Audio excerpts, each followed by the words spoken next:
এই আকাশ থেকে আল্লাহ তাআলা কি কোনো ফায়দা গ্রহণ করছে বলেন? বিশাল আকাশ, আকাশ থেকে সূর্যের মাধ্যমে আল্লাহ তাআলা রৌদ্র দান করছেন। এই রৌদ্র দ্বারা উপকারী হচ্ছে কারা? আমরা নাকি আল্লাহ তাআলা? আকাশ থেকে বাড়ি বর্ষণ হচ্ছে, জমিনে ফসল উৎপাদন হচ্ছে, এই ফসল বক্ষণ করছেন আল্লাহ নাকি আমরা? এবার আসমান এবং জমিনের মধ্যে যত কিছু আছে, গাছপালা, নদী নালা, পশু পাখি, মাছ ইত্যাদি যত কিছু আছে, এই সব কিছু থেকে ফায়দা আল্লাহ গ্রহণ করছেন নাকি আমরা? তো আল্লাহ সেই কথাই বলছেন যে অহুয়াল্লাযী,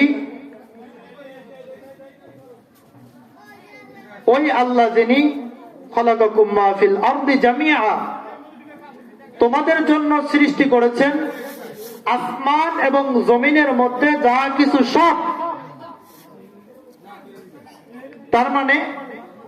তার মানে হলো পৃথিবীর সব কিছু আল্লাহ সৃষ্টি করলেন আমাদের জন্য। কিন্তু আমাদের কি তাহলে আল্লাহ তাআলা অনর্থক সৃষ্টি করছে? আমাদের কি অনর্থক বানিয়েছেন? আমাদের কি আল্লাহ তাআলা অনর্থক বানান নাই? সেটাই কোরআনে আল্লাহ তাআলা বলেছেন মানুষ সৃষ্টির লক্ষ্য। সেটা কি? ওমা খালাকতুল জিন ওয়াল ইনস ইল্লা লিয়াবুদুন, যে মানুষকে আল্লাহ পাক সৃষ্টি করেছেন একমাত্র কিসের জন্য? ইবাদতের জন্য। ইবাদত বলতে আমরা কি বুঝি? খুব খেয়াল দিয়ে শুনলে হয়তো বুঝবেন। ইবাদত বলতে সাধারণত আমরা মনে করি আমাদের ইসলাম ধর্মের মধ্যে, দ্বীনের মধ্যে আনুষ্ঠানিকভাবে যে ইবাদত গুলো করা হয়, সালাত কায়েম করা, রমজান মাসে সিয়াম পালন করা, নির্দিষ্ট সম্পদের মালিক হলে হজ পালন করা, কোরবানির মৌসুমে কোরবানি করা, মানে আনুষ্ঠানিক ইবাদত গুলোকে আমরা মনে করি এটাই হলো ইবাদত। কিন্তু ইবাদতের সংজ্ঞা হলো আল্লাহ পাকের যত আদেশ আছে এবং আল্লাহ তাআলার যত নিষেধ আছে, আল্লাহ তাআলার যত আদেশ, আল্লাহ তাআলার যত নিষেধ, সবগুলোকে মেনে নেওয়া এবং মেনে নিয়ে নিজেকে আল্লাহর এই বিধিবিধানের কাছে সঁপে দেওয়া। আল্লাহ তাআলা এই পৃথিবীতে যত কিছু আমাদের জন্য আদেশ করেছেন, এই সব আদেশ পালন করা আমাদের জন্য ইবাদত। আল্লাহ তাআলা যত কিছু আমাদের জন্য নিষেধ করেছেন, সব কিছু বর্জন করা আমাদের জন্য ইবাদত।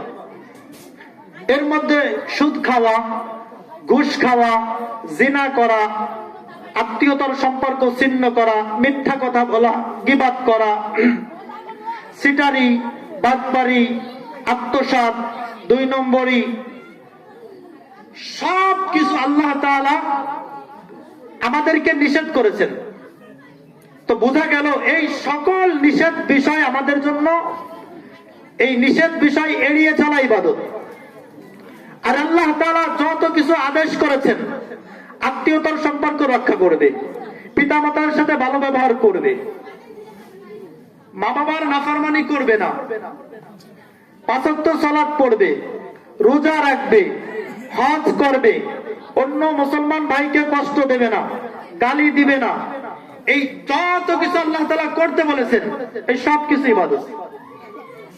তো এখন আল্লাহ পাক সবকিছু সৃষ্টি করেছেন আমাদের জন্য, আর আমাদেরকে সৃষ্টি করেছেন কোন লক্ষ্যে? যে আমরা যেন আল্লাহ তাআলার এই সকল নিয়ামত, আল্লাহ তাআলার এই সকল পাওয়া আমরা ভক্ষণ করে একথা স্বীকার করি যে আল্লাহ সব নিয়ামত তোমার আমরা ভক্ষণ করলাম, এখন তুমি আমাদেরকে যেই আদেশ করবে আমরা সেই আদেশ মানব, আমাদেরকে যেই জিনিস থেকে নিষেধ করবে আমরা সেই জিনিস বর্জন করব, এটাই ইবাদত। এখন আল্লাহ তাআলা আমাদেরকে যত জিনিসের আদেশ করেছেন, যত জিনিসের আল্লাহ তাআলা আমাদেরকে আদেশ করেছেন, খুব খেয়াল করে শোনেন, এই আদেশকৃত বিষয়ের মধ্যে আল্লাহ তাআলা প্রথম যেটা বললেন, আমি যে আয়াত তেলাওয়াত করেছি, ওয়াবুদুল্লাহ, প্রথমটা যে তোমরা আল্লাহর ইবাদত করবে, ওয়ালা তুশরিকু বিহি শাইআ। দ্বিতীয় নম্বর বিষয় হলো তোমরা আল্লাহর সাথে শরীক করবে না। আল্লাহর সাথে কি করবে না? শরীক করবে না।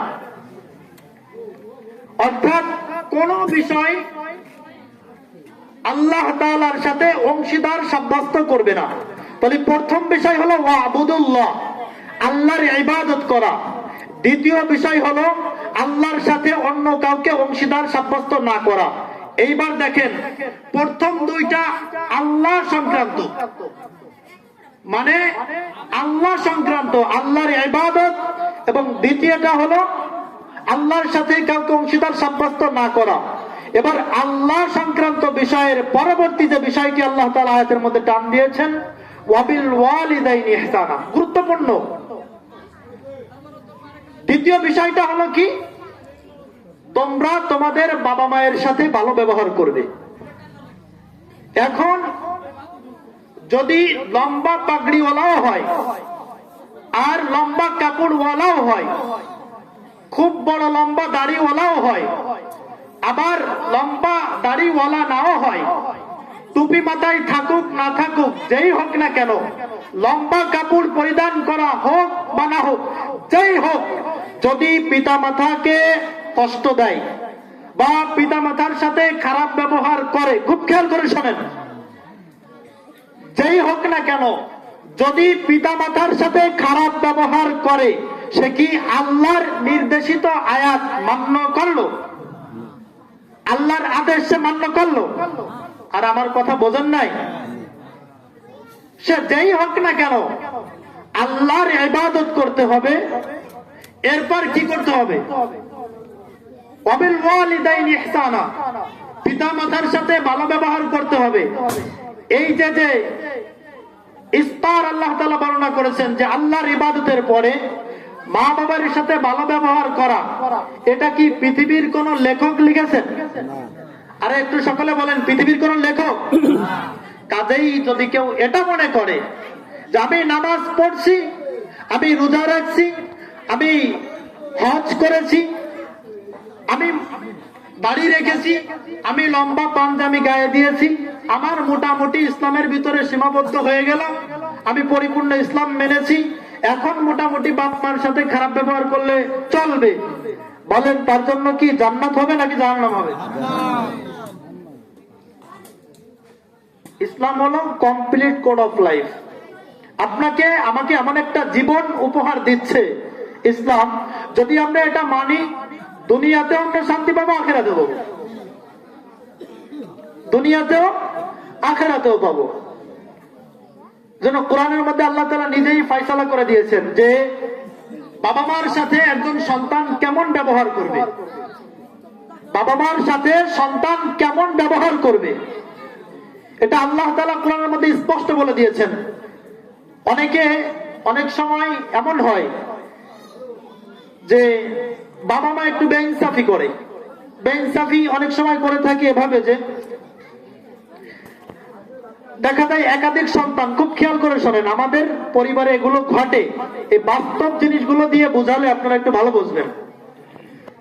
একাধিক সন্তান, তো বাপ মাও তো দিন বোঝে না, বাপ মা দিন বোঝার না কারণে সন্তান একাধিক এবং একাধিক সন্তানকে এক এক রকম ভাবে দেখে। একাধিক সন্তানকে একাধিক ভাবে দেখে, নিঃসন্দেহে এটা বাবা মায়ের জন্য জুলুম। বাবা মা সন্তানদের উপরে নিঃসন্দেহে এটা জুলুম করলো, এটা ইসলামে হারাম।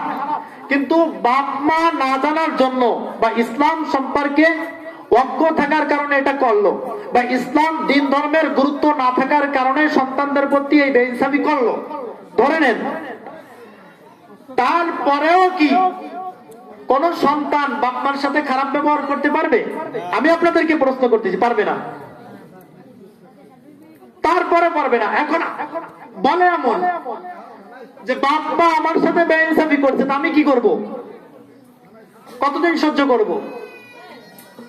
তা আল্লাহ তাআলার স্পষ্ট একদম বলে দেওয়া যে বাপ মা যদি, খুব খেয়াল করেন, শিরক আসমান জমিনের মধ্যে সবথেকে জঘন্য অপরাধ, সবথেকে ভয়ানক অপরাধ, যেটা করলে মানুষের সবথেকে মূল্যবান সম্পদ ঈমান চলে যায়, যেটা করলে মানুষের সবথেকে মূল্যবান সম্পদ ঈমানদারের সেটা চলে যায়।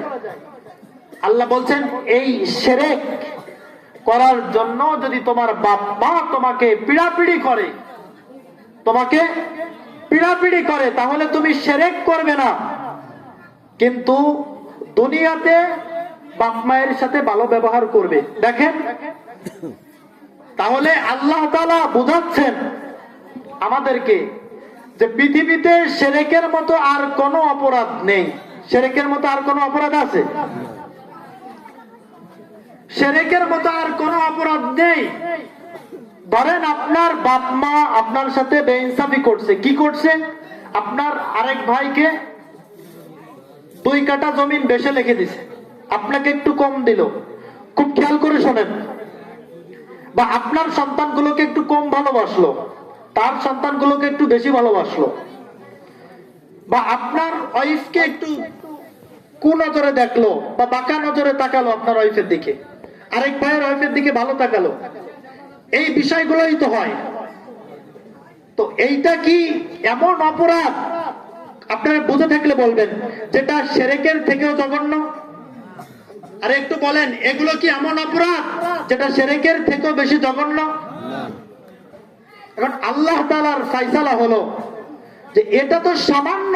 আল্লাহ তো আলিমুল গায়ব, অদৃশ্য সম্পর্কে জানেন। আল্লাহ জানেন যে এমন একটা সময় আসবে যখন বাপ মা ছেলে মেয়ের সাথে বেইনসাফি করবে,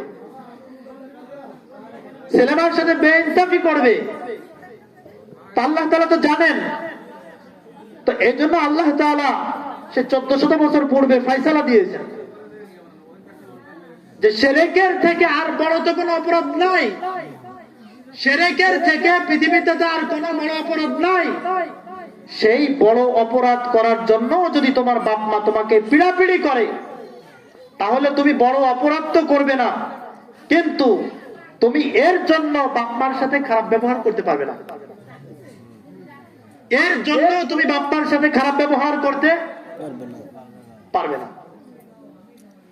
কারণ আমাদের দৃষ্টিভঙ্গি বা আমাদের পরিবেশ, আমাদের চলাফেরা, আমাদের আচরণ, আমাদের ব্যবহার কেমন, কোরআনের মধ্যে স্পষ্ট অনেক আয়াতে বলেছেন, ওয়াকাযা রাব্বুকা আল্লা তা'বুদু ইল্লা ইয়্যাহু ওয়া বিল ওয়ালিদাইনি ইহসানা ইম্মা ইয়াবলুগান্না ইনদাকাল কিবারা আহাদুহুমা আও কিলাহুমা ফালা তাকুল লাহুমা উফ।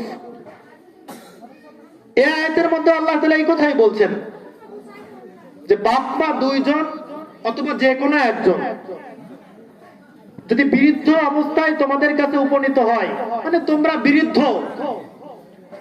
বাপ মা বিরুদ্ধ, তোমার জীবদ্দশায় তারা তোমার সামনে এসে গিয়েছে, হালাত এমন, তাহলে তাদের সাথে খারাপ ব্যবহার করবে না। তাদের সাথে খারাপ ব্যবহার করবে না।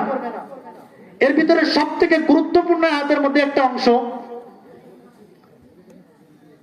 যে তাদের কষ্ট পায়, তারা কষ্ট পায় এমন কোন শব্দ তাদের সামনে যে তুমি বলবে না। এই আয়াতের 2টা ব্যাখ্যা বা 2টা তরজমা এমন যে, এক তো তুমি বাপ মার ভার বহন করতে, তাদের ভরণ পোষণ দিতে গিয়ে তুমি অতিষ্ঠ হয়ে বলবে না আমি আর পারলাম না, এটা বলবে না, এটা এক ব্যাখ্যা। আরেক ব্যাখ্যা হলো না, বরং তুমি তো সন্তান, তোমার কষ্টে তোমার বাপ মা কষ্ট পাবে, তোমার কষ্টে তোমার বাবা মা কষ্ট পাবে, কাজেই তোমার কোন কষ্টের হালাত তুমি তোমার বাপ মাকে বলো না। মানে কতটুকু সতর্ক থাকতে বলেছেন, মানে আমাদের কষ্টের হালাত গুলোও যেন বাপ মার কাছে না বলি, কারণ তারা তো বাবা মা কষ্ট পাবে। মহতারাম হাজরিন, বাপ মার গুরুত্ব অনেক।